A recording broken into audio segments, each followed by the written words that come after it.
Olá, amigos e amigas do saber. Neste episódio de hoje, vamos apresentar 5 provas filosóficas para a existência de Deus. O senso comum afirma que gosto, religião ou política não se discute, mas isso não se aplica à filosofia. Nada escapa da crítica filosófica, de modo que, na filosofia, nós discutimos o gosto em uma disciplina chamada estética. Nós discutimos a religião na filosofia da religião e discutimos a política na filosofia política. Tudo é discutido na filosofia. Mas, por discussão aqui, nós não entendemos o que geralmente vemos em nosso cotidiano ou na internet, né? Tais como gritaria, ânimos acirrados, lacração e frases curtas de efeito. Discussão na filosofia exige calma, reflexão nos ares puros, no alto de uma montanha, como Nietzsche gostava de se expressar, e a menor interferência possível dos afetos e emoções, porque afetos e emoções mais perturbam nossa razão e o pensar equilibrado do que a ajudam. Por isso, nós vamos mostrar neste episódio que a existência de Deus na filosofia não é questão de crença, mas de razão. O filósofo medieval Tomás de Aquino desenvolveu 5 argumentos para mostrar que é possível concluir racionalmente que Deus existe, e isso a partir do mundo que conhecemos. Se você acredita que Deus existe ou não, isso pouco importa para nós aqui. O único pré-requisito para ouvir este episódio é que você queira aprofundar seu conhecimento e, ao mesmo tempo, queira se elevar acima do senso comum sobre este tipo de questão. Para aqueles que já acreditam em Deus, tais formulações de Tomás de Aquino podem dar uma fundamentação racional à sua fé.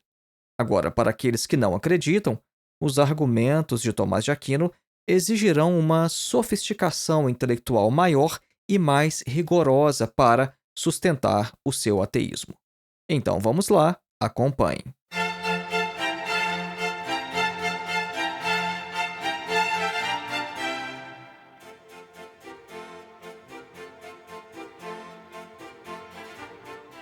Antes de iniciar, eu gostaria de falar algo importante com vocês. Nós iniciamos este podcast no ano de 2020 e desde então já publicamos aproximadamente 90 episódios. Agora, a regularidade praticamente infalível com que nós publicamos novos episódios a cada 15 dias pode às vezes passar a impressão de que este ciclo é quase como um fenômeno da natureza, como se fosse o sol que se levanta e se põe todos os dias, a chuva que cai do céu ou as flores que crescem na primavera. Mas não é bem assim. Novos episódios aqui no podcast não dão em árvores. Produzir estes episódios exige não somente o tempo de produção de cada um em particular, o que envolve pesquisa, escrita, gravação e edição, mas também vários anos de estudo na universidade, obtendo uma formação acadêmica em filosofia e também literalmente milhares de outras horas de estudo para trazer este conteúdo a você com a qualidade que fazemos. Manter um trabalho assim ao longo dos anos não é fácil. Às vezes eu mesmo encontro podcasts interessantes no Spotify, cuja última publicação foi há vários anos atrás, o que revela algo que eu também sinto na pele. Não é fácil manter um podcast com regularidade e por anos a fio, principalmente quando o podcast não é, pelo menos, autossustentável. O podcast Filosofia Vermelha não tem patrocinadores e nem recebemos um salário de algum capitalista para fazer o que fazemos. O valor que nós recebemos do Spotify pelos milhares de streams que nós obtemos nesta plataforma é igual a zero. Nós recebemos R$ 0 por tudo que nós produzimos aqui no Spotify. O que é que sustenta, então, este podcast? Este trabalho só é viável devido aos nossos apoiadores, aos quais eu expresso aqui a minha mais profunda gratidão. Nós gostaríamos de citar o nome de cada um de vocês neste momento, mas isso não é possível em um episódio de podcast. Então é por isso que, pela primeira vez em tantos anos, eu gostaria de explicitamente solicitar o seu apoio. As nossas estatísticas nos mostram que menos de 5% dos nossos inscritos já contribuíram com a manutenção deste podcast, revelando que nós ainda temos muito potencial para crescer e melhorar este trabalho. Este podcast poderia ser semanal se eu tivesse condições para isso. E também poderíamos produzir mais cursos a fim de aprofundarmos em questões específicas da filosofia. Mas nas atuais condições, talvez tenhamos que publicar apenas um episódio por mês, ao invés de 2, como fazemos agora. Por isso, eu quero convidar você a se inscrever em um de nossos cursos de filosofia e também a se tornar um apoiador regular de nosso trabalho através da plataforma Apoia-se. Nós reformulamos recentemente o sistema de recompensas nessa plataforma e agora você pode obter conteúdo exclusivo dependendo da sua faixa de apoio. Os links para os nossos cursos de filosofia e também para o Apoia-se estão na descrição deste episódio ou então em nosso site www.filosofiaepsicanalise.org.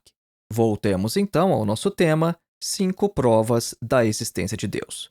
Inicialmente, uma breve palavra sobre Tomás de Aquino. Tomás de Aquino foi um filósofo medieval do século XIII, nascido em 1224 ou 1225, a data é incerta, e falecido antes de completar 50 anos de idade, em 1274.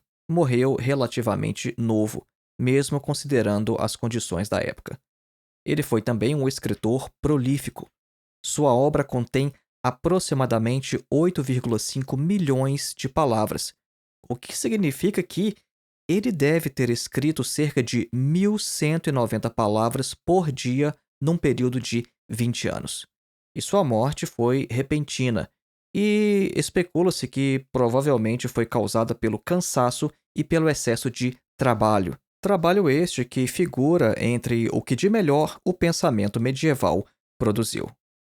Agora, aquilo que é popularmente conhecido como as 5 provas da existência de Deus, inclusive é o nome deste episódio, na verdade tem o nome de 5 vias na obra de Tomás de Aquino. E essas 5 vias são apresentadas em meio a uma disputa mais geral sobre a existência de Deus, a qual vamos apresentar inicialmente a fim de preparar a compreensão para as 5 vias, o que virá na segunda parte deste episódio. Percebam que nós acabamos de afirmar que essas 5 vias são apresentadas em meio a uma disputa. Essa palavra aqui não é inocente, não está aqui por acaso.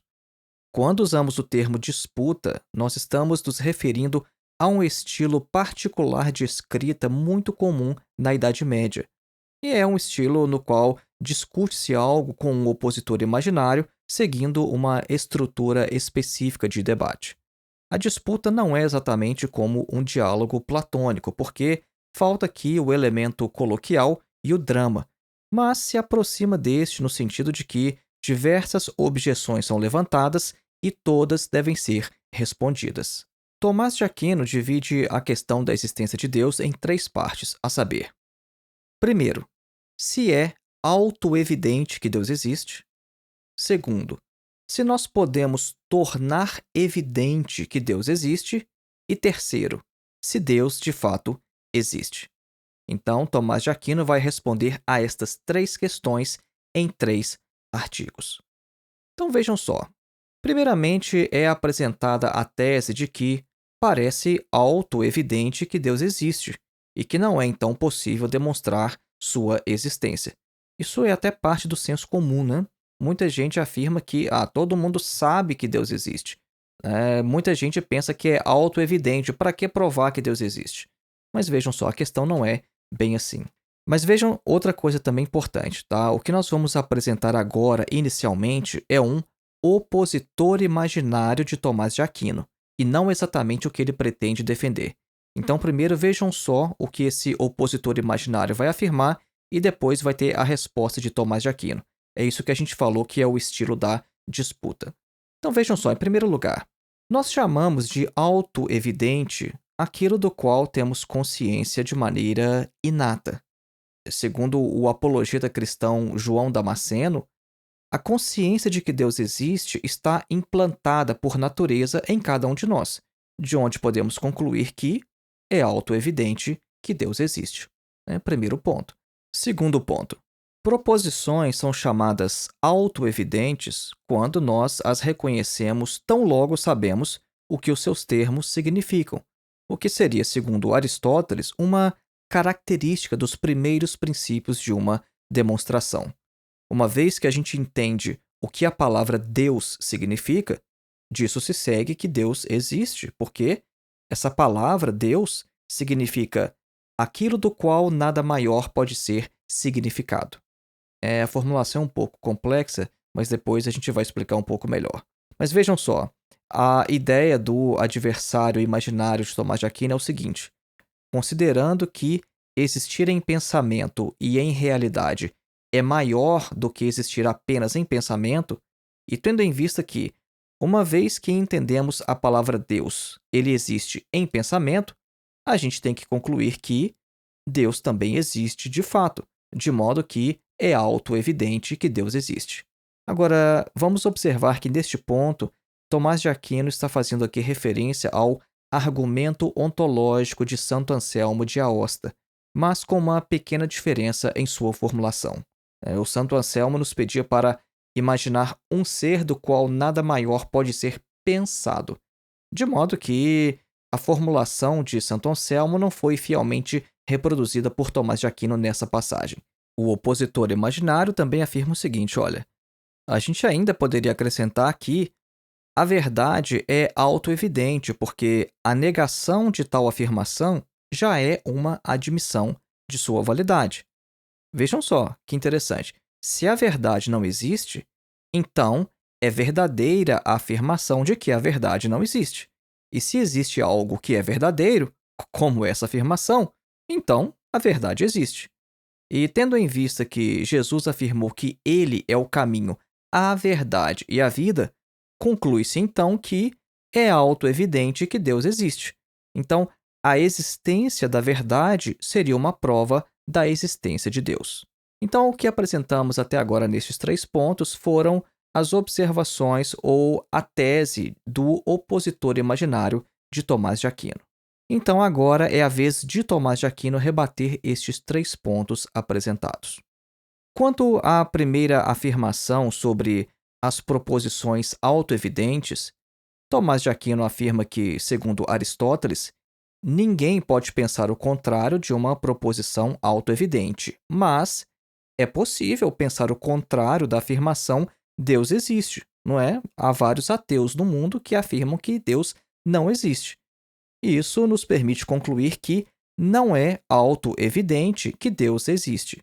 Tomás de Aquino também vai afirmar que uma proposição autoevidente é autoevidente em si mesma, mas isso não significa que ela seja autoevidente para todas as pessoas ou o tempo todo.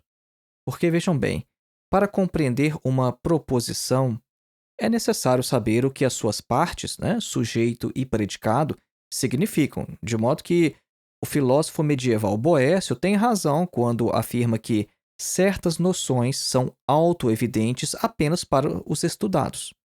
Uma proposição pode ser autoevidente desde que se saiba o que ela está dizendo, de modo que, se ela faz uso de termos que não sabemos o que significam, ela não pode ser autoevidente para todo mundo. Isso nos leva então à conclusão de que a proposição Deus existe é autoevidente em si mesma, porque nela sujeito e predicado, ou seja, Deus e existência, são o mesmo, mas esta proposição não é autoevidente para nós, porque o significado de uma parte dessa proposição, a saber, Deus, não é autoevidente para nós. Por essa razão, nós precisamos tornar tal proposição evidente a partir de coisas que são menos evidentes em si mesmas, mas coisas que são evidentes para nós, a saber, os efeitos de Deus. Nós podemos, então, resumir as respostas a essas objeções do primeiro artigo de Tomás de Aquino nessa seção da seguinte maneira.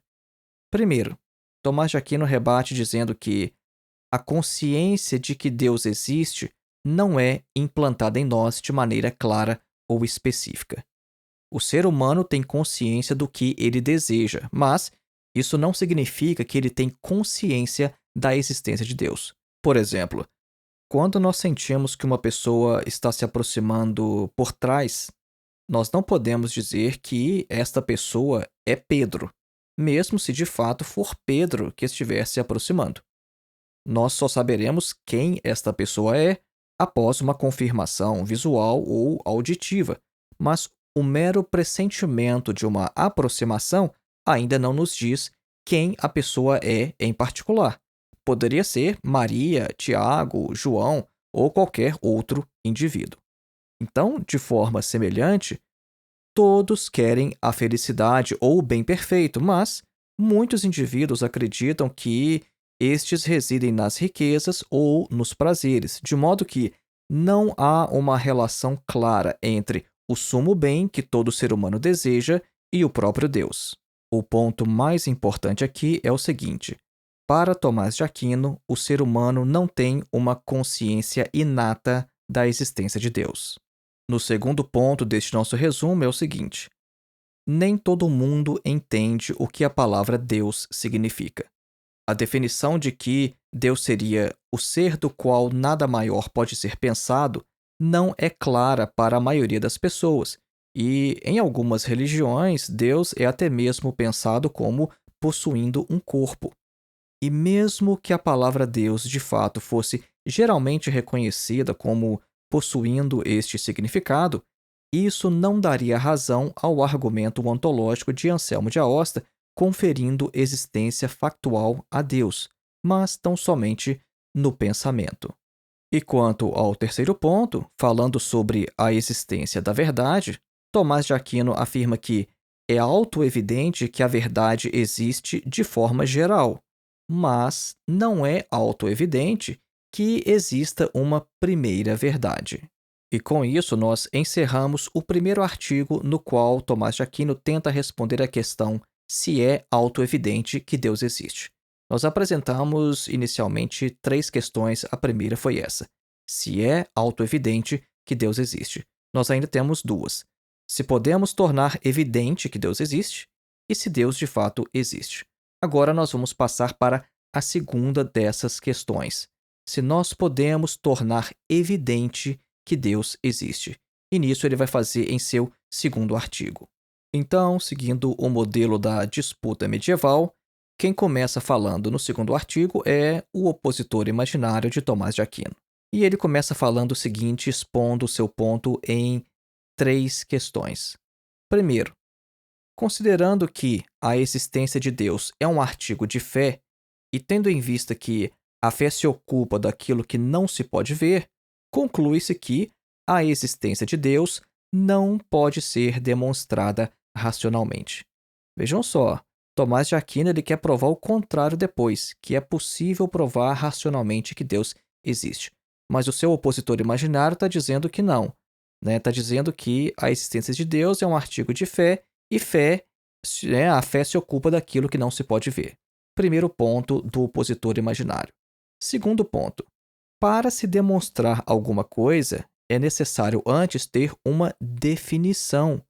Mas como também o João Damasceno, o antigo apologeta cristão, afirmava, nós não podemos saber o que Deus é, mas apenas o que ele não é, o que é também chamado de teologia negativa. E terceiro ponto: além disso, se fosse possível demonstrar que Deus existe, isso seria unicamente argumentando através de seus efeitos, das coisas que Deus fez. Agora, Deus e seus efeitos são imensuráveis. Deus é ilimitado e seus efeitos são limitados. Só que o limitado não é capaz de medir o ilimitado, de modo que não é possível demonstrar que Deus existe. Agora, então, é a vez de Tomás de Aquino rebater estes 3 pontos.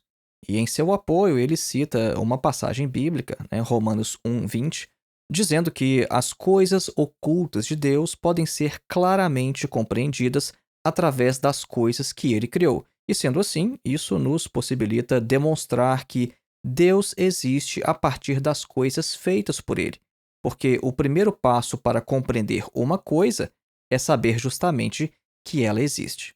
Agora, sobre não ser possível demonstrar que Deus existe, Tomás de Aquino afirma que há dois tipos de demonstração: aquelas que argumentam a partir da causa para o efeito, mostrando a ordem natural das coisas em si mesmas e por que as coisas são como são, e aquelas que argumentam ao contrário, do efeito para a causa, seguindo a ordem na qual nós conhecemos as coisas. Isso vai simplesmente mostrar como as coisas são, não exatamente o porquê, mas o como. Agora, quando os efeitos são mais aparentes do que a sua causa, então nós conhecemos a causa através de seus efeitos. Agora, qualquer efeito que conhecemos melhor do que sua causa pode demonstrar que sua causa existe, porque efeitos dependem de suas causas e só podem ocorrer se suas causas já existem. E disso, então, nós podemos concluir que, a partir de efeitos que são evidentes para nós, nós podemos demonstrar algo que não é autoevidente para nós, a saber, que Deus existe. Vamos então resumir as réplicas de Tomás de Aquino neste segundo artigo. Primeiro, quanto àquela primeira tese, a qual afirmava que a crença em Deus é apenas um artigo de fé, Tomás de Aquino afirma que as verdades que podemos conhecer sobre Deus através da razão, como a sua existência, por exemplo, não são artigos de fé, mas são pressupostos por estes.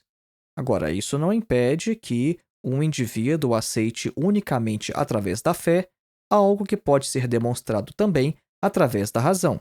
Este é o caso da maioria daqueles que acreditam em Deus, os quais nem mesmo suspeitam que seja possível demonstrar filosoficamente que Deus existe, como estamos fazendo agora neste episódio.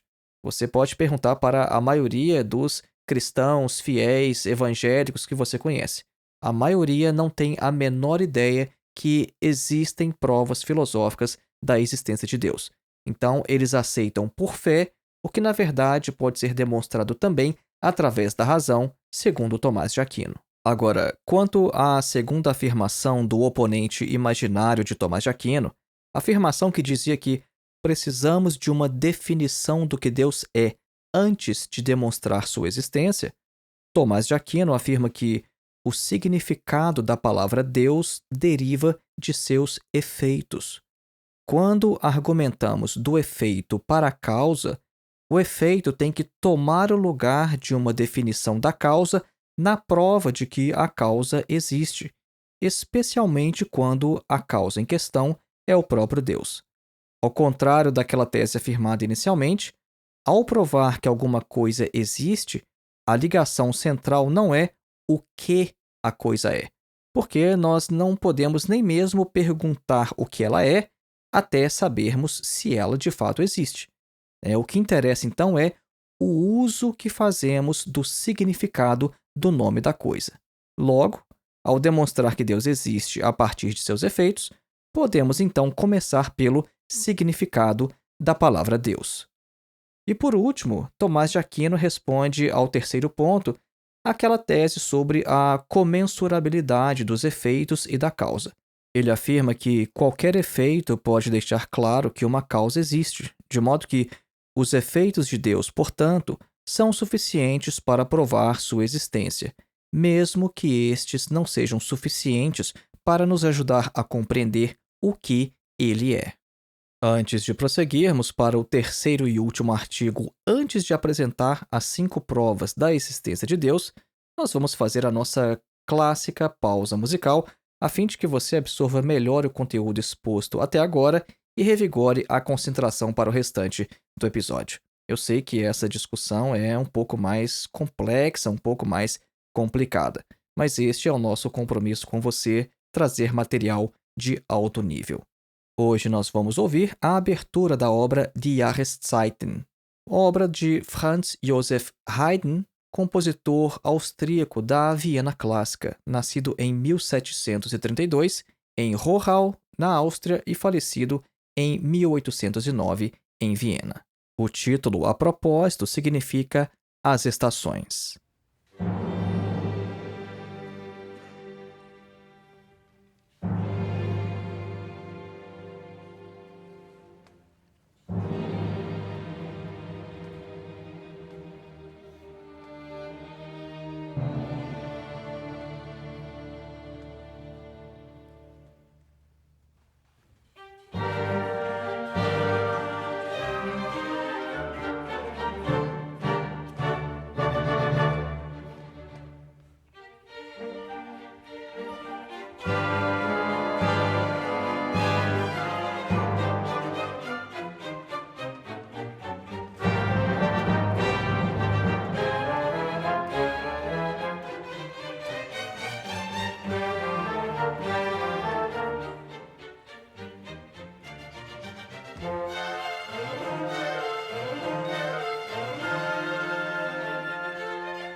Caso você tenha interesse em conhecer melhor as músicas que tocamos aqui nos intervalos do podcast, basta procurar pela playlist Clássicas Filosofia Vermelha no Spotify.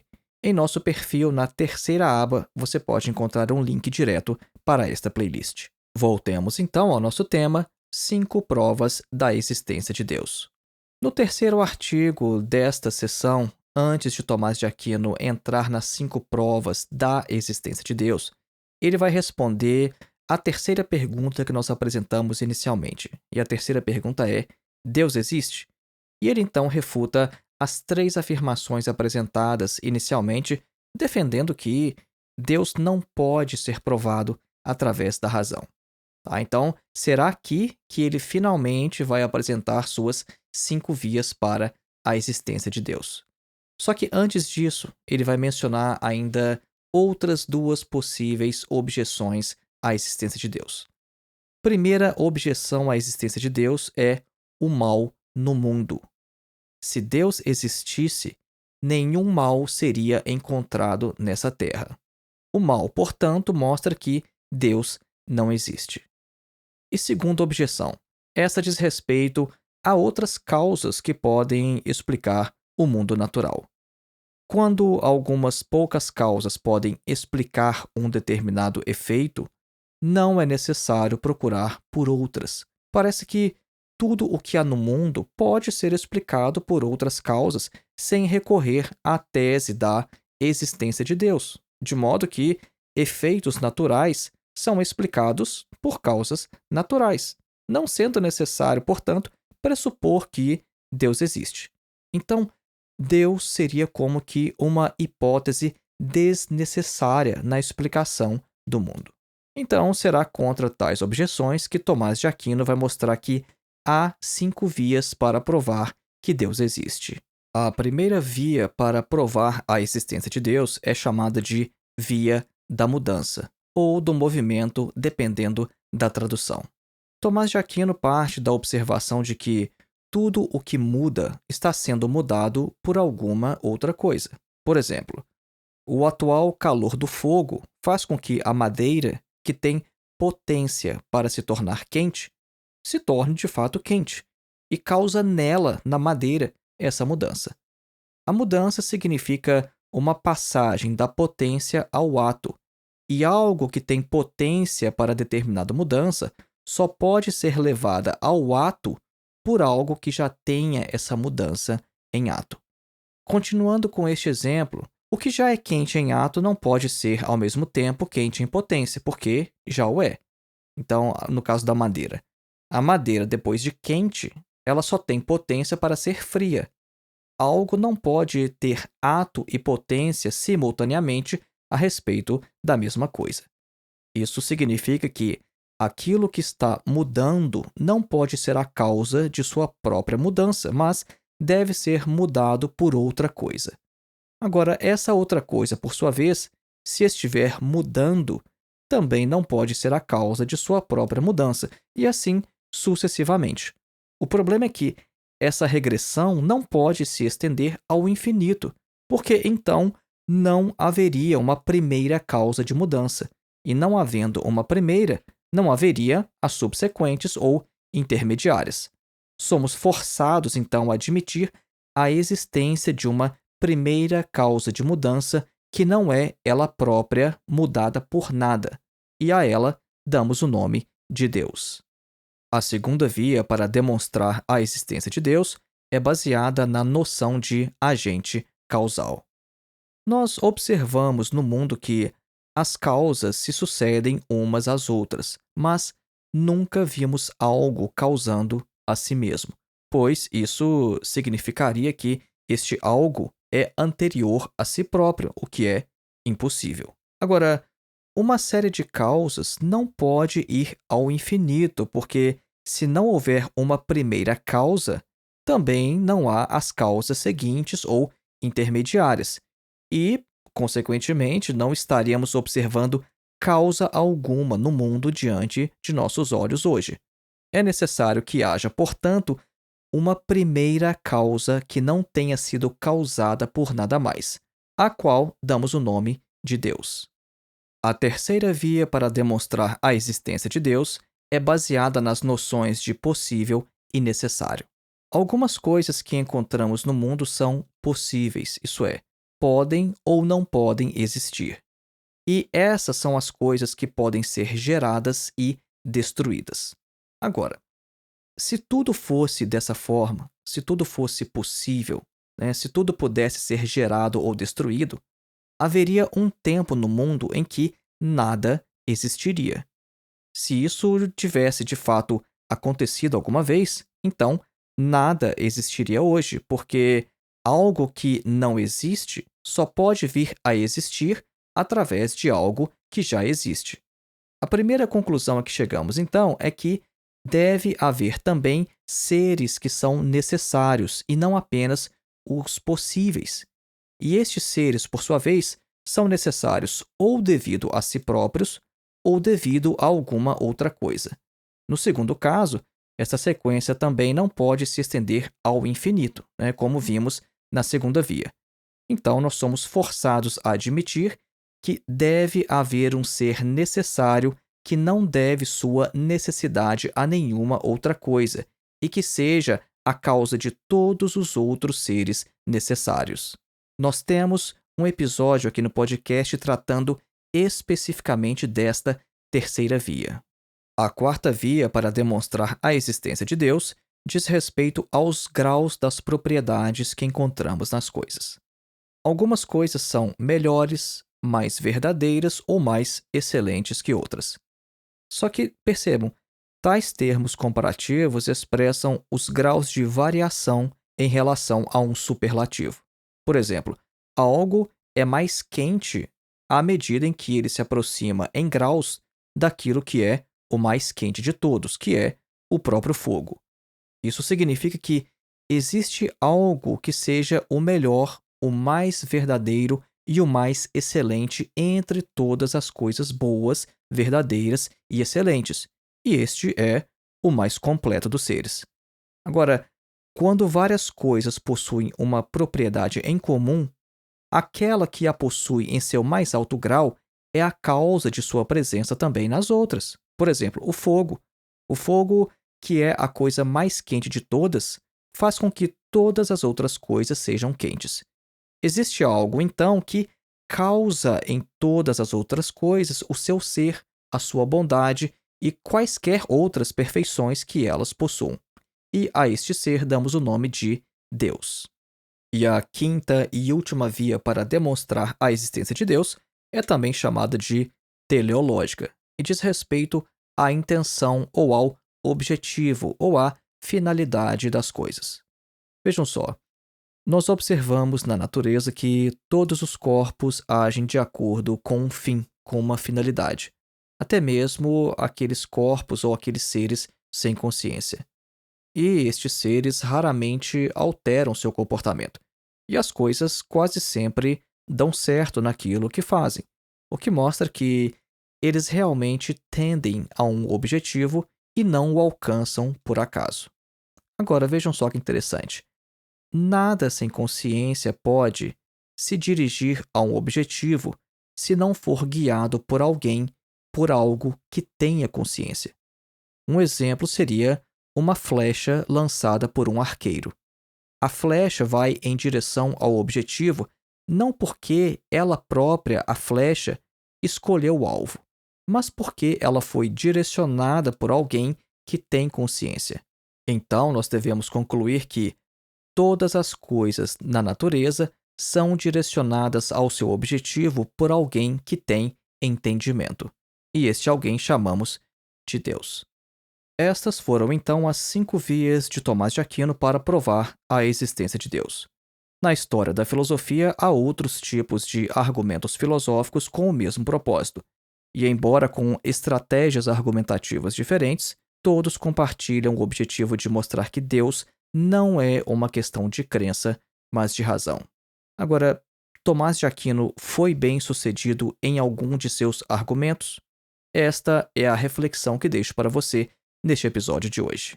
Se este foi o seu primeiro contato com este tema, provavelmente você terá que ouvir este episódio mais algumas vezes, e eu também recomendo que você leia o próprio texto de Tomás de Aquino. Isso, em sua obra Suma Teológica, ocupa pouco mais de uma página. E é impressionante como que um trecho tão curto de uma obra imensa teve uma repercussão tão grande na história da filosofia. E lembrando mais uma vez, faça a sua inscrição em nosso curso Crítica da Religião, Feuerbach, Nietzsche e Freud. O link para o nosso curso está na descrição deste episódio ou então em nosso site www.filosofiaepsicanalise.org. E continuam abertas as inscrições para os nossos 2 outros cursos, Introdução à Filosofia, dos Pré-Socráticos a Sartre, e a Filosofia de Karl Marx, uma introdução. E se você considera que a internet é um lugar melhor com o nosso trabalho do que sem ele, seja um de nossos apoiadores através da plataforma Apoia-se. O link está aqui na descrição deste episódio, ou então faça qualquer contribuição através de nossa chave Pix, que é o nosso endereço de e-mail, filosofiavermelha@gmail.com. Um grande abraço e até o próximo.